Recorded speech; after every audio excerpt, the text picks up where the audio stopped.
Le Premier ministre Michel Barnier et son ministre Bruno Retailleau étaient dans les Alpes-Maritimes aujourd'hui pour un déplacement prévu avant les intempéries sur le thème de l'immigration. Rencontre avec les ministres italiens des Affaires étrangères et de l'Intérieur pour évoquer les moyens de renforcer les contrôles aux frontières et de lutter contre l'immigration illégale. Écoutez. Les Français attendent, en tout cas c'est ce qu'ils nous ont dit dans plusieurs élections européennes puis législatives, une politique efficace de maîtrise de l'immigration, une politique qui doit être efficace, digne et ferme. Efficace, digne et ferme. C'est aussi une condition pour atteindre nos objectifs d'intégration. Mieux on maîtrisera les flux d'immigration clandestine, plus on sera capable, comme c'est notre devoir et notre honneur aussi, d'accueillir et d'intégrer ceux que nous souhaitons accueillir sur le territoire national. Voilà la prise de parole de Michel Barnier. On va en parler avec nos invités. Bonsoir à tous les trois. Agnès Evren, vous êtes sénatrice Les Républicains de Paris. Bonsoir. Bonsoir Antoine Laurent, vous êtes ancien marin sauveteur, auteur de Journal de bord de l'Aquarius. Bonsoir. Et bonsoir Charles Sapin, journaliste bonsoir. Politique au Point. Michel Barnier qui dit ce soir... Alors en fait, Maud Bréjon, c'était hier, me semble-t-il, la porte-parole du gouvernement, disait voilà, on va peut-être s'inspirer un peu du modèle italien. Et ce soir, Michel Barnier confirme que ce n'est pas possible. Chez nous, constitutionnellement parlant, on ne peut pas s'inspirer du modèle italien en France. Pour savoir de quoi l'on parle précisément, Samy Sfaxi, qu'est-ce que cet accord, ce modèle italien, cet accord qui a été passé avec l'Albanie ? Bonsoir Perrine, bonsoir à tous. Alors c'est vrai que le modus operandi proposé par Giorgia Meloni a d'ores et déjà du plomb dans l'aile. Il prévoyait cet accord de transférer des migrants en Albanie pour qu'ils fassent leur demande d'asile là-bas. Un accord qui a été signé en 2023. L'Italie estimait à 36 000 le nombre d'hommes envoyés en Albanie dans ces centres de demande d'asile. Alors je précise Perrine que dans cet accord, seuls les hommes sont concernés.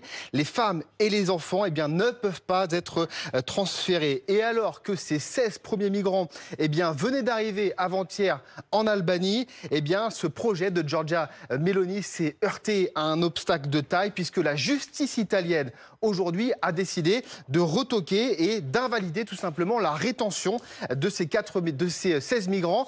4 parce qu'ils étaient mineurs et puis les 12 autres car contraires aux dispositions de la Cour de justice des communautés européennes et plus globalement aux dispositions internationales. Et vous le disiez à l'instant, Perrine, aujourd'hui, on l'a appris tout à l'heure, Michel Barnier, donc notre Premier ministre, s'est exprimé sur ce sujet, sur ce traitement des demandes d'asile par un pays tiers. Sa réponse, elle est sans ambiguïté. Je ne crois pas que cet exemple soit transposable pour des raisons juridiques, institutionnelles et aussi liées aux personnes qui sont susceptibles d'aller dans un tel centre. Michel Barnier qui a expliqué s'orienter beaucoup plus vers une coopération avec les pays d'où partent ces migrants, notamment la Tunisie et la Libye, pour qu'ils les dissuadent de traverser la Méditerranée. Merci Samy Sfaxi pour cet éclairage. On va évoquer justement cette possibilité de faire appel à un pays tiers, mais juste sur le cas italien, Charles Sapin, qu'on soit bien clair. Bruno Retailleau l'avait déjà dit en fait cette semaine. Ce modèle italien, il n'est pas transposable en France parce que notre constitution ne nous le permet pas.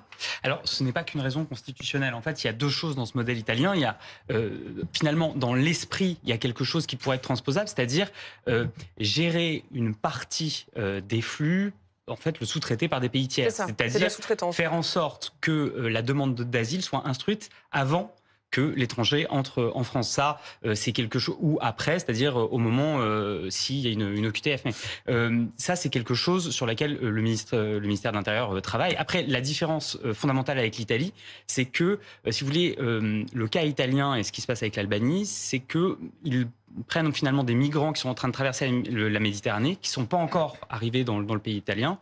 Et là, en fait, il y a cette zone de latence qui est en Albanie.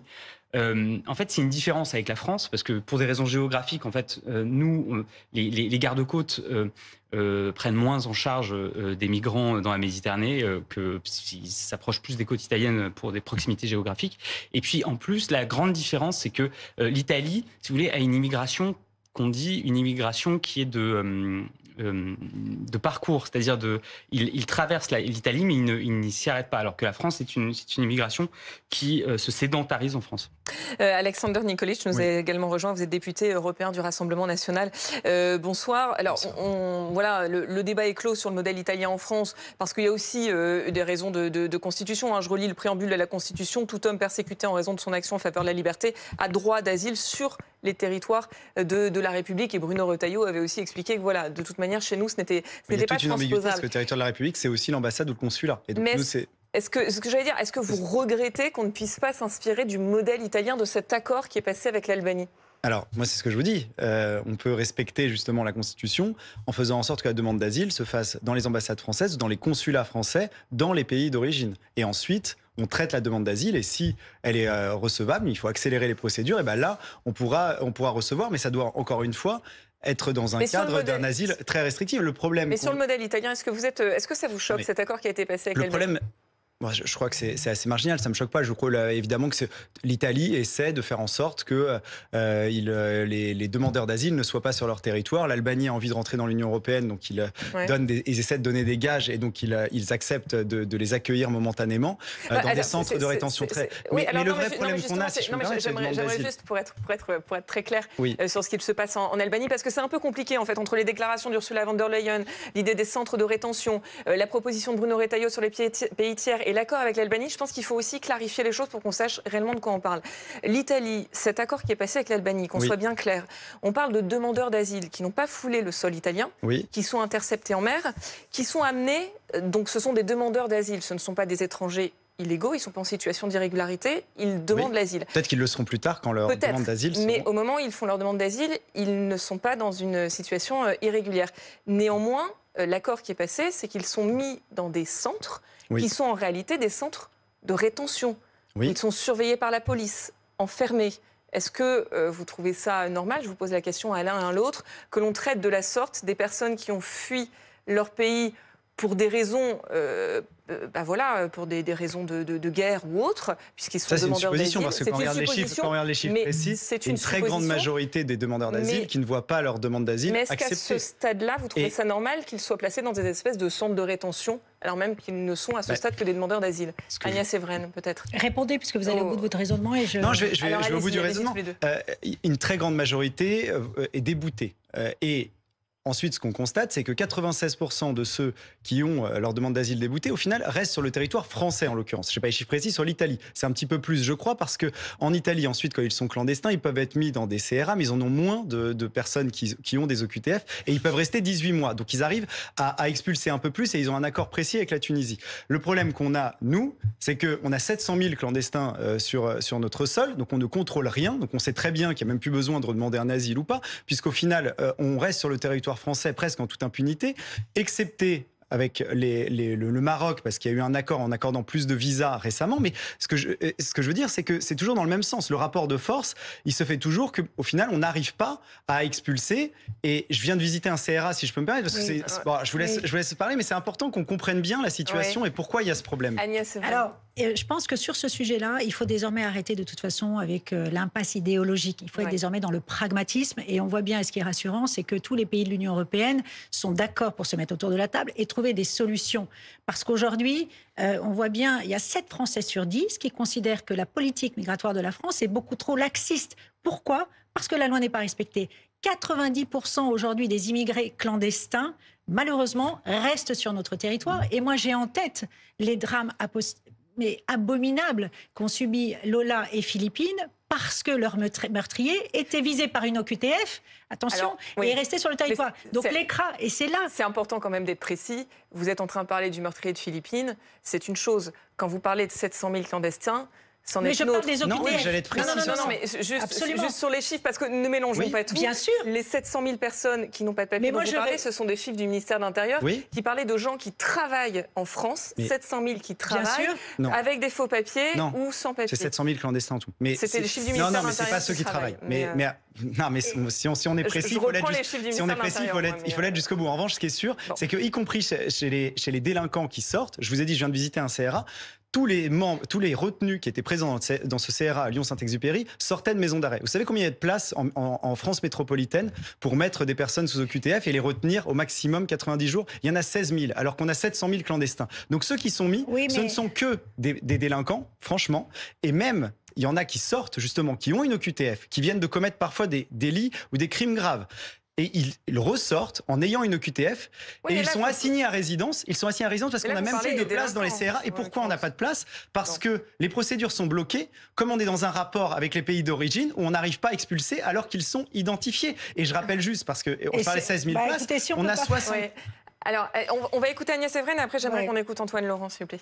Et donc, nous, justement, et c'est le souhait également de Michel Barnier, c'est la prolongation, justement, dans l'ECRA de 90 jours à 210 jours, notamment pour les immigrés étrangers dangereux. Et ça, c'est hyper important parce que 210 jours, vous savez, on est en deçà de la moyenne européenne qui est de 300 jours.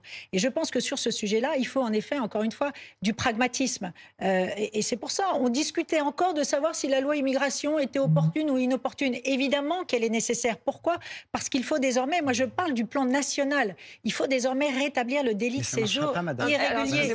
Mais oui, mais parce que vous êtes dans la posture. Excusez-moi, j'aimerais quand même avoir le regard d'Antoine Laurent sur cette thématique.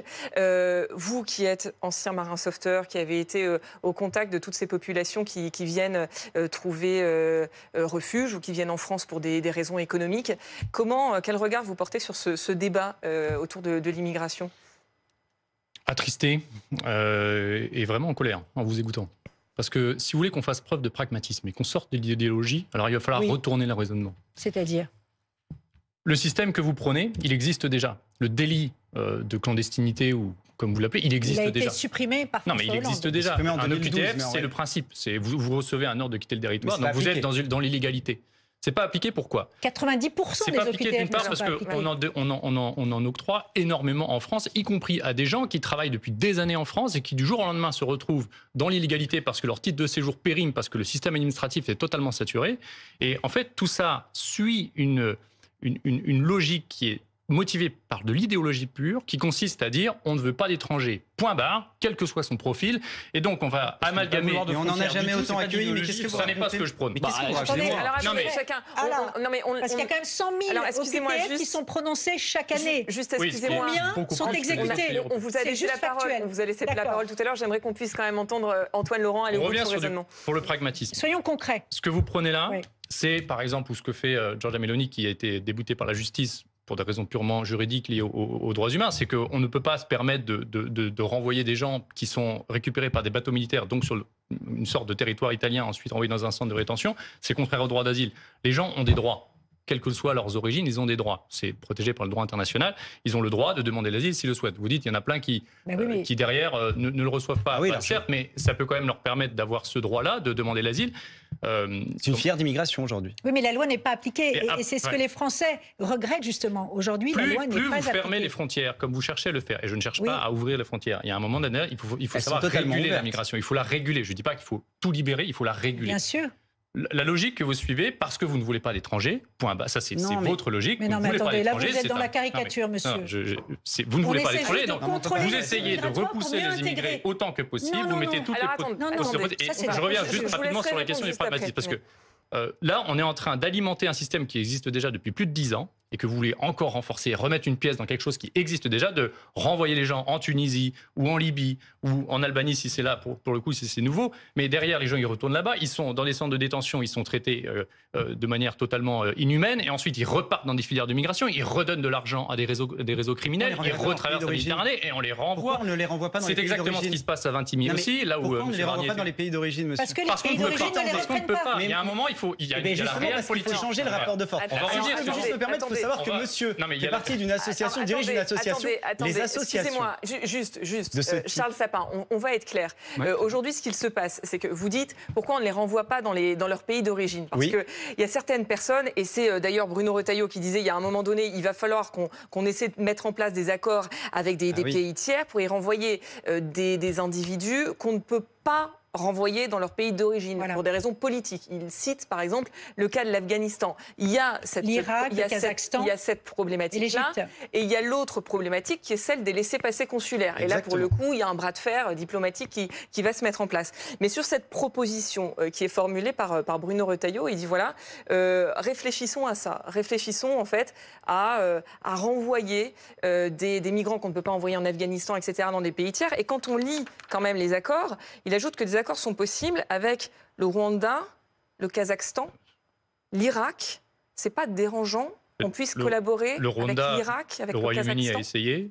Les autres pays, ça fait des années qu'on essaye d'avoir des accords diplomatiques avec les autres pays. Ça fait des années. Non, mais votre discours revient à dire l'immigration n'est pas un problème, et de toute façon, quand bien même ce serait un problème, c'est une fatalité, on ne peut rien faire. Ça devient un problème dans la manière dont on la traite aujourd'hui. Excusez-moi, c'est faux. Déjà, c'est ce qu'on voit d'ailleurs partout. Ce qu'on voit partout en Europe, c'est qu'il y a un durcissement sur l'immigration. Pourquoi ? Parce que déjà, il y a eu des élections européennes il y a quelques mois et on a vu une poussée des forces nationalistes très importante qui détiennent aujourd'hui 30% des sièges. Bon, évidemment, ces élus poussent vers la droite la politique européenne. Ça, c'est un fait. Mais il y a autre chose aussi. C'est que vous avez les autres forces qui comprennent que pourquoi les forces nationalistes, on le vend en poupe depuis 30 ans, parce que justement cette question de l'immigration n'est pas réglée. Et parce que les partis traditionnels, selon les Européens, ont failli dans soit la régulation des flux, soit l'amélioration de l'intégration, qui sont de faillite. Et qu'on ne voit jamais, parce que l'extrême droite... Arrêtez de dire qu'ils n'y arrivent jamais. Aujourd'hui, vous avez Giorgia Meloni. Excusez-moi. Et je termine sur ce point. Et pourquoi ? Et ça, c'est le premier point. Et le deuxième point, c'est pourquoi ils durcissent leur politique. Parce que Giorgia Meloni, en 2 ans de mandat, vient de tordre le cou à une réalité. C'est qu'on disait justement qu'on ne pouvait rien faire contre l'immigration. Elle a convaincu la présidente de la Commission européenne de faire le tour des pays d'où viennent en fait les migrants. Il y a eu des accords bilatéraux qui ont été passés. Elle a réussi à réduire de 65% les flux dans son pays en 1 an. Donc oui, une politique peut arriver. Et ces gens ne traversant pas la Méditerranée ne prennent pas de risques et il y a des morts qui sont évitées. Je vais vous donner la parole dans un instant, mais j'aimerais, parce qu'on évoque les chiffres, moi je suis tombée sur d'autres chiffres qui sont intéressants aussi au moment où l'Union européenne est en train de durcir sa politique en matière migratoire. Les chiffres montrent qu'en fait, les règles actuelles fonctionnent plutôt bien. Les passages clandestins aux frontières de l'Union européenne ont baissé de 42% depuis janvier, selon l'agence Frontex. Donc pourquoi on durcit ? Déjà, on part de très haut et ensuite, ça dépend quelle filière. Effectivement, en Italie, ça a baissé notamment parce qu'ils avaient beaucoup de gens qui venaient de Tunisie. Il y a eu un accord avec la Tunisie. Mais là, je parle de l'Union européenne. Non, mais globalement, ça dépend des zones, en réalité. Et en fait, c'est très difficile à évaluer parce que par définition, ils sont clandestins. Moi, je voudrais juste revenir sur un point, si vous permettez. Quand Mme Evren dit on va augmenter la durée, et c'est comme ça qu'on va... 90 à 210 jours. Oui, très bien. Mais alors, pourquoi le budget pour les CRA est de 69 millions, donc n'augmente pas, alors que le budget pour les associations, qui font en sorte que les migrants arrivent, les accompagnent dans la clandestinité, est à plus de 700 millions sans que vous le remettiez en cause. Et dans ce nouveau budget, il y a 25% de diminution de la lutte concrète contre l'immigration. Je vais répondre. Et 25% du budget qui devrait permettre de lutter contre l'immigration, pardon. Donc en fait, il y a une forme d'hypocrisie totale. Alors il y a une forme de fausse opposition qui fait que d'année en année, les chiffres augmentent considérablement. Si on parle au niveau européen, depuis 2013, on a eu 8 millions de personnes qui sont venues hors de l'Europe, qui sont venues s'installer. C'est l'équivalent d'un pays. C'est des demandeurs, je parle de 8 millions de demandeurs d'asile et qui au final, pour plus de 90%, ne sont pas repartis. Alors, et donc, si vous permettez, il y a une... Oui, mais c'est faux ce que vous dites. Ces chiffres sont faux ? Oui, ils sont faux, puisque Bruno Retailleau s'est exprimé tout à l'heure en disant que la lutte contre l'immigration illégale était une priorité et que potentiellement les crédits... vont être Nicolas Sarkozy disait ça aussi. Et Nicolas Sarkozy disait ça aussi. Non, vous n'avez pas écouté l'information donnée par Bruno Retailleau. Alors, donc, les crédits, évidemment, sur la lutte contre l'immigration illégale seront bien évidemment rétablis. Et si ce n'était pas le cas, la Commission des finances, par une voie d'amendement, aurait rétabli les crédits. Ils avaient été gelés l'an dernier. Ah oui, ça change, ça change tous les jours. Et c'est même, pour vous montrer le volontarisme politique, justement, de Bruno Retailleau sur ce sujet-là, il a même dit qu'il allait recruter 29 postes à l'OFPRA pour traiter plus rapidement, justement, les demandes d'asile. Parce que quand on traite plus rapidement les demandes d'asile, alors on baisse le nombre d'allocations données aux demandeurs d'asile et donc on maîtrise le budget.